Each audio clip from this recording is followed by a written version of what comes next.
ladies and gentlemen, welcome to the Esteemed FaceTime with Leaders, an initiative by World Development Corporation. I'm Vinu Anand at World Development Corporation. FaceTime with Leaders is a platform for industry titans to share their experiences, thoughts, ideas, and best practices in order to inspire one another and future leaders. In a nutshell, we attempt to encapsulate the multi-decadal learnings acquired by these industry leaders. We also hope that by conducting these FaceTime with Leaders interviews, we can bring together a global community of eminent personalities. By bringing together such visionaries on one platform, we hope to play a part in inspiring the lives of other leaders. Great learnings from great leaders undoubtedly assist everyone by identifying, nurturing, and using the trade secrets that are proven success formulae for many. And this is what we aim for with these sessions, by making them a gathering of industry stalwarts and a knowledge-sharing community. We have one such industry stalwart on FaceTime with Leaders with us today, Mr. Premlesh Machama. He emerges as an exemplar of strategic prowess and visionary guidance in the realm of business acumen and leadership. With a trailblazing career spanning executive roles across multinational corporations and distinguished educational achievements, he embodies a rare blend of astuteness and dynamism, renowned for steering companies through metamorphic phases. He stands as a paragon of senior management excellence. His trajectory in the professional landscape reflects in an exceptional journey defined by unparalleled success. As a senior management executive and a torchbearer of leadership, he has consistently achieved substantial growth, not just in revenue and profits, but also in recalibrating business strategies within diverse and challenging environments. Currently, he gives his invaluable services to CareerBuilder LLC in the position of its president. So, Mr. Machama, to begin with, could you let our viewers know in brief about your journey so far? Over to you. Well, Vinu, to begin with, thanks for having me here. It was a very elaborate description of myself. I don't know whether I would really stand to that, but yes, thank you for that. To kind of begin with, I'm getting a bit nostalgic when you ask this question, because it is now kind of suddenly taking me back to my childhood days. I was born and brought up in Srinagar, the beautiful valley of Kashmir. Lived in a place which was besides the Dal Lake.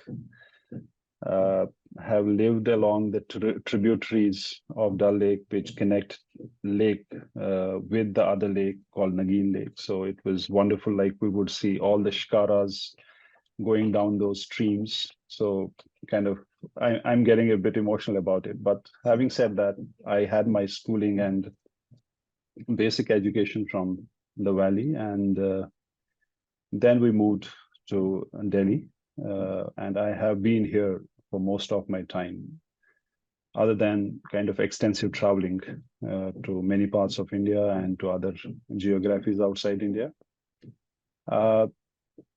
It's been kind of, while I kind of graduated in civil engineering, but after coming to Delhi and trying to find a living for myself in that segment, I found the life would be all through cement, dust, bricks, and all that stuff, which I could realize at the beginning itself that it's not for me.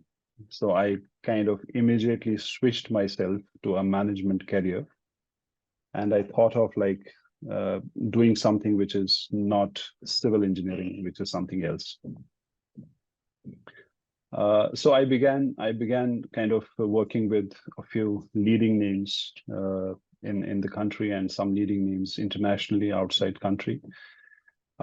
gave me a lot of opportunities to engage, interact with different cultures, different geographies, different traditions, different products and services, different segments of businesses, etc., and which helped me to kind of bring in or bring out a personality of my own, which I kind of am sort of proud of, or maybe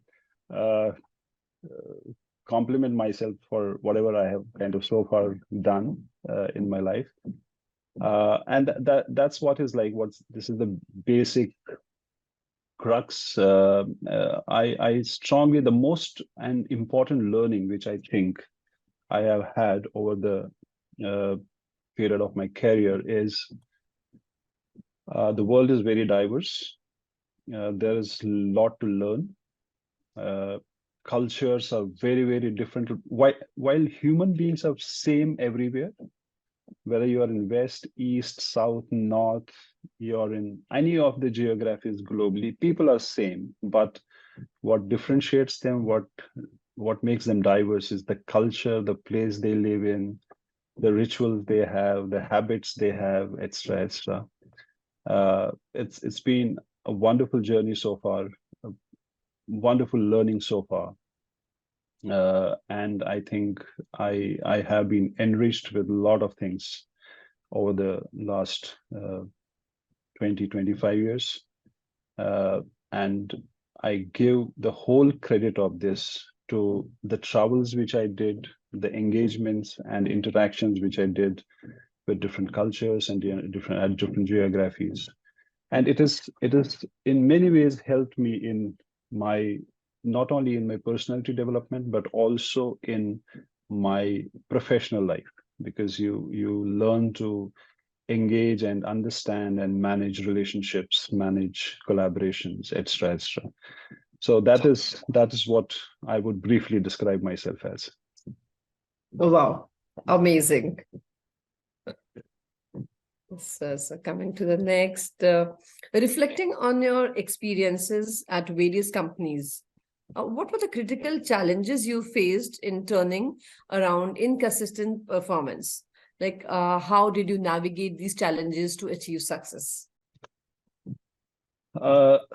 This is a question which is very close to my heart, which is very close to me, is and the genesis of this whole experience, or the work which I have done in this area, is from the fact that human individual is a very complex creation on this earth. It's very difficult to understand a human being, understand the emotions and sentiments in different circumstances, and then to make those individuals productive in those circumstances. Like the experiences, and we all have experienced this, that you may have the same individual in different circumstances, and the reflection of that person or the outcomes from that person are very, very different in those situations or in those circumstances. So I think one of the important things is, one of the important achievements I have, or one of the important things I have done in my career, is that I have been able to strike a chord and build trust with individuals in my ecosystem, where we could kind of be very transparent to each other for the reasons of good things and for the reasons of bad things, and could work together and come up with solutions on how can we handle these situations, or how could we become more productive around these situations. So a short answer to this would be, I have been able to kind of help people understand their emotions, understand their circumstances in different situations, in different spheres, and then help them to acquire the right attitude within those circumstances, so that kind of they become productive. Defining or kind of navigating a person to clear KPIs in that situation. I'm just talking about in terms of the professional setup or in the work environment. Defining clearly the KPIs to the person and help them navigate with their situations or with their mindset or with their thought process, and align them to the KPIs clearly is one thing which I have done consistently over a long period of time, and it has helped. A step back on that, what has helped in defining these things is that I'm a highly data-driven person. I believe in numbers, and I always believe that numbers never lie or data never lies. They give you the true reflection. They give you the true sense, whether it's right, wrong, good, bad.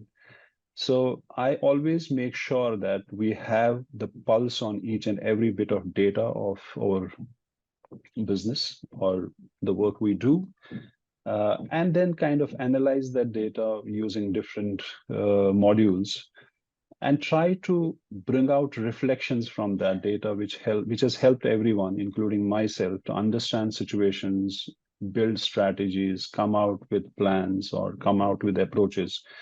So I think these two things, like working on data, assimilating data, analyzing data, and then defining clearly the KPIs, is something which has helped me to kind of navigate through very tough situations, almost in all the times or at any circumstances.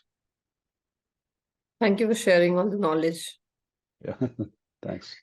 Your achievements during challenging periods, such as recognition for outstanding performance during the COVID-19 era, are commendable.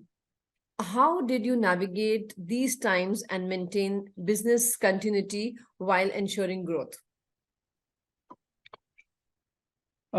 One of the things what we diligently did during COVID, like it was a surprise, and we kind of everyone had to, at a very short period of notice, very short notice, realign, reorient themselves, not only themselves, but teams, but individuals, organizations, and stuff like that.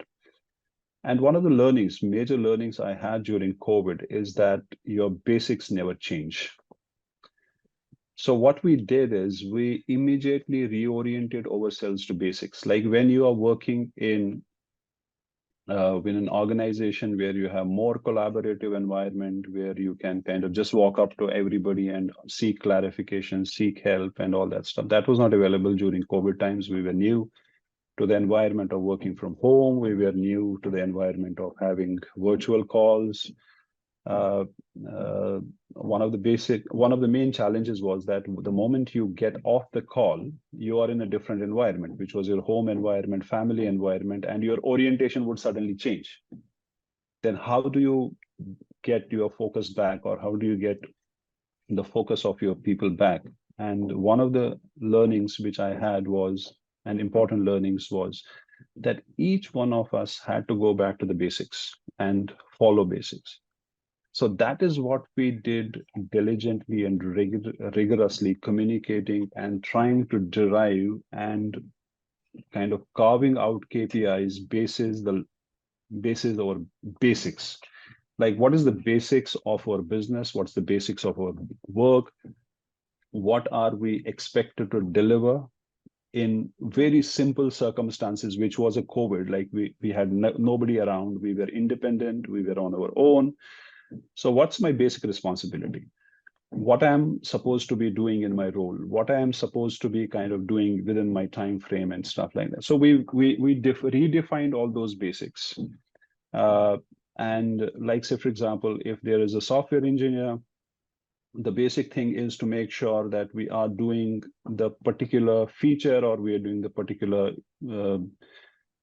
assignment within a specific time.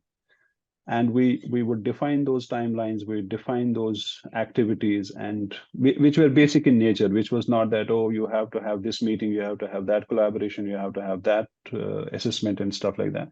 So we would just focus on the individuals and their basics and make them orient around those, make them accountable for those, though I don't kind of really like that word, accountable. It should be like there should be I prefer the word self-motivation.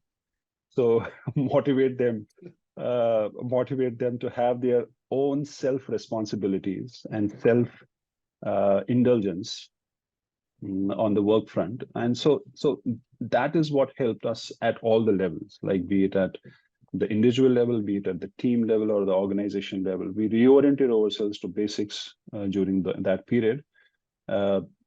Defined, like what happens is, in the world of jargons, in the world of lot of other hue and cry which keeps on happening in normal work environment, we somehow, like, basics are there, but we somehow kind of lose the focus or lose the sight of those things. So what we did is we brought everybody back to those things and helped them to kind of orient themselves to basics so that they are there. So one of the basics was, why are you working? You're working for a living. And what do you need? What in this environment, what will ensure that you get your living is that your outcomes. So focus on your outcomes, individual outcomes. Once you focus on your individual outcomes, the team outcome will happen and organizational outcome will happen. So I always tell people that our organizations are similar to our bodies. Like, somebody is heart, somebody is lung, somebody is kidney. If any of the organs is not functioning, the body will not function. So every organ has to function. So we reoriented that ways during that period, each of the individuals and each of the functions. And that helped us a lot to kind of stay en route. And we almost, in our business, we almost had zero loss on account of COVID, because we were able to align and orient everybody in the organization. That has been so thoughtful. Great. So coming to the next, how and when did you develop an interest in ESG and corporate governance? Okay. I operate of Delhi NCR, and we know what we are going through nowadays. It's all about environment. Yes. It's all about the kind of places we are living in. And we have been for now decades talking about climate change impacting our planet, climate change impacting us. And we see, like, everywhere you go, you have fires happening in the summers, you have torpedoes and storms happening out of nowhere. You have huge variations on the temperature. Every schedule of the climate has changed. Like, if we look a little closely, I think like if we talk about India or kind of place, or if we talk about North India, and specifically if we talk about Delhi, I have seen this variation happen. I think our monsoons have moved 2 to 3 weeks forward. Yes. So the whole phase has moved. So which impacts our agriculture, which impacts our a lot of other things. So it's important, and all this is driven. I think the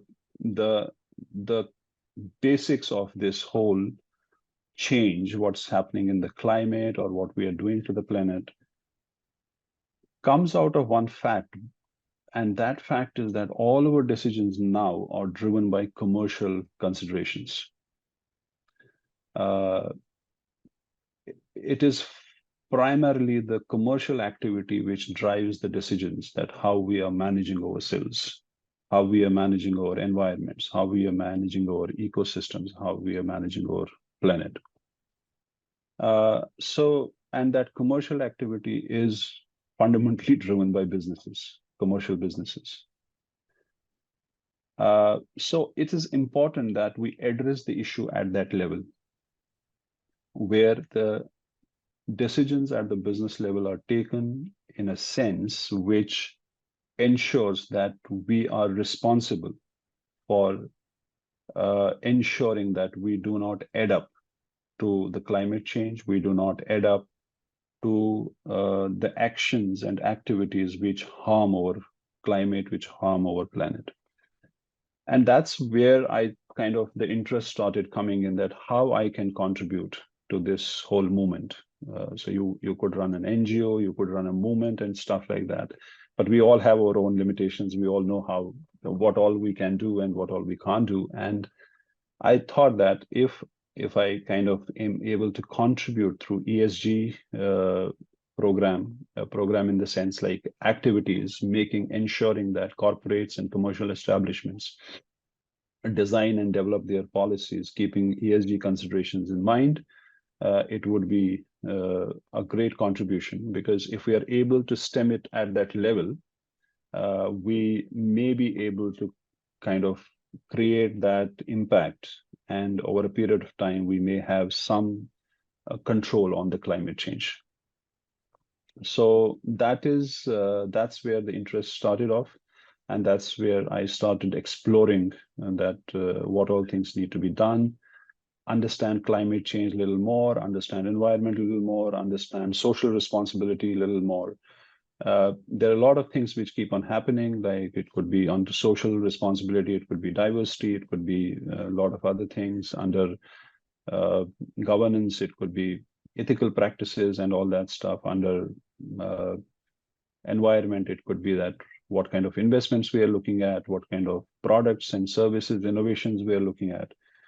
So I thought that I could be able to contribute through working with corporations which could make decisions which are socially responsible, environmentally responsible, so that we could contribute in not damaging the planet or the climate or the environment any further. Wow. Yeah.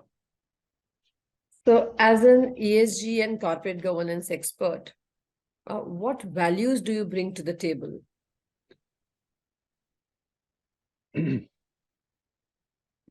It's, as I said, that all our decisions today are centered around the commercial considerations. The first and the foremost value, what we need to figure out is that what should be our consideration? Should it just be profits? Should it just be earnings per share or whatever we call it as? Or should it be responsibility towards our current generations and future generations? Are we looking at just 1%, 2%, 3%, 5% more money in our bank, which already is kind of a lot out there?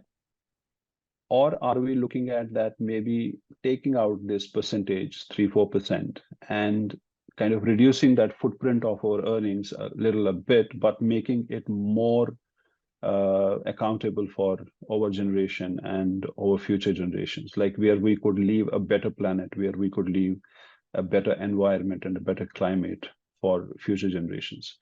So that is, I think, the most important value, which I believe needs to be kind of drilled through, that what legacy are we leaving behind for future generations?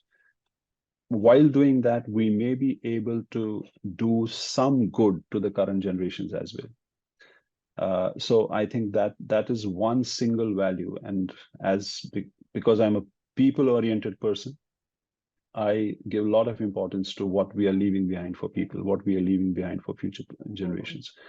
So I think this is the core value which I bring, that how we can improve the quality of life for the existing generations and how we can ensure that there's a better quality of life for the future generations. And we leave behind a legacy where future generations thank us that there was a time when the whole ecosystem of environment and the planet was in danger, but there was a generation which came together and did something, and which we are kind of bearing the fruits of. And that legacy of thankfulness is something which I think we should build, and that should be the core value. And that's the core value which I kind of believe in. Thank you for your valuable inputs. Thanks. What are some of the most remarkable changes you have seen in your field with changes in technology? And what changes do you expect to see with the advent of IoT, AI, ML, blockchain, big data, and Web 3.0?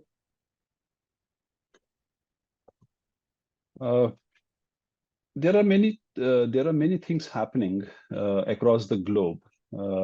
Some of them are visible to us, some of them are not visible to us. And I think there is an underlying movement happening throughout the globe and there's a whole lot of generation which is I think very conscious about environment, very conscious about climate and stuff like that.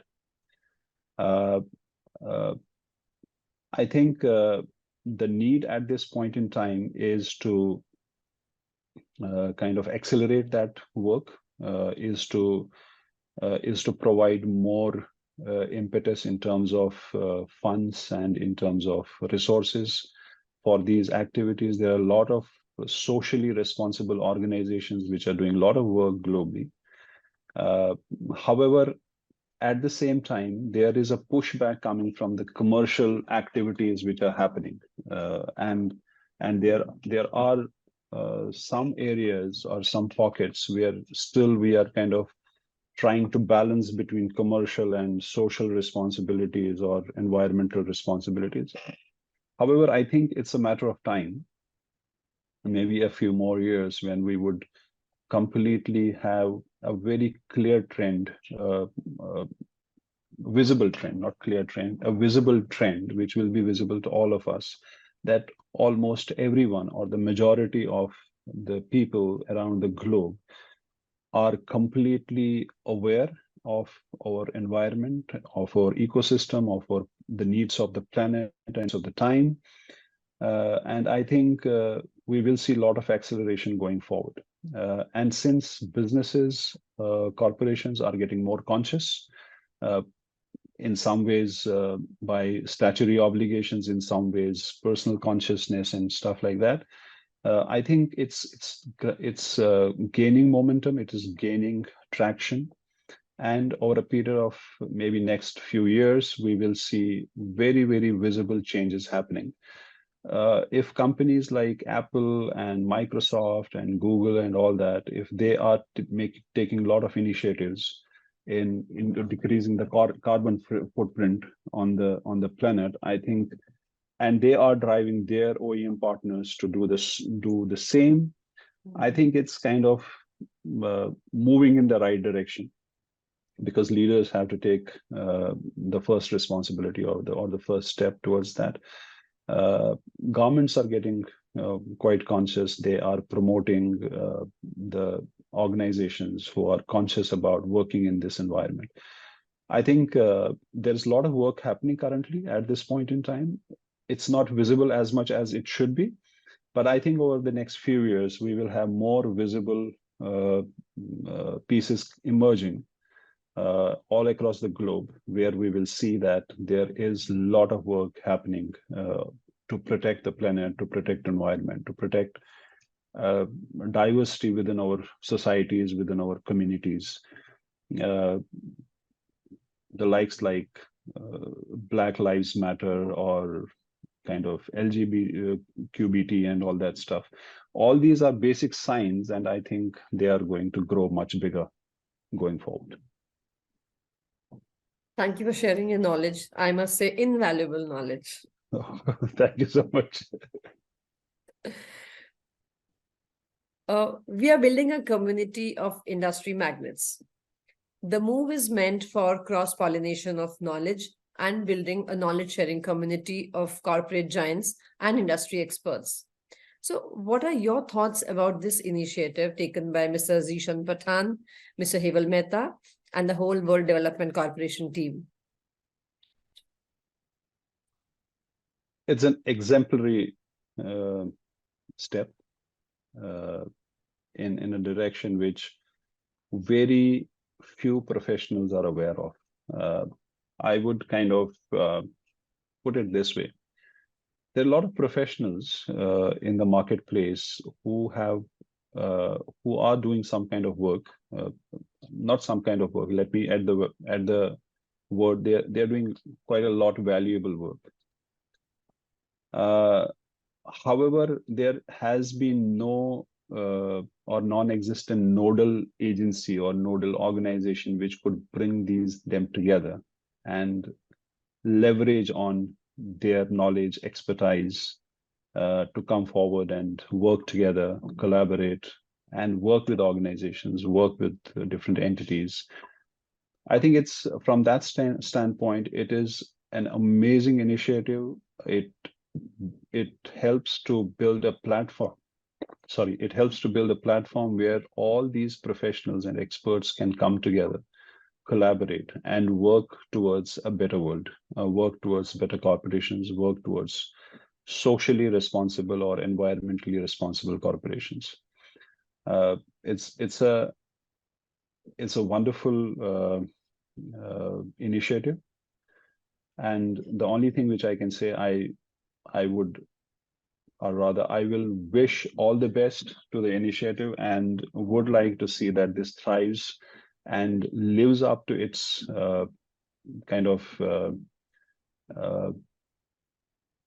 lives up to its objective, let me say that, and bring all these people together and help not only the businesses, but also the communities, country, and globe for doing some good work and bring an impetus to a lot of things what we have not been able to do so far.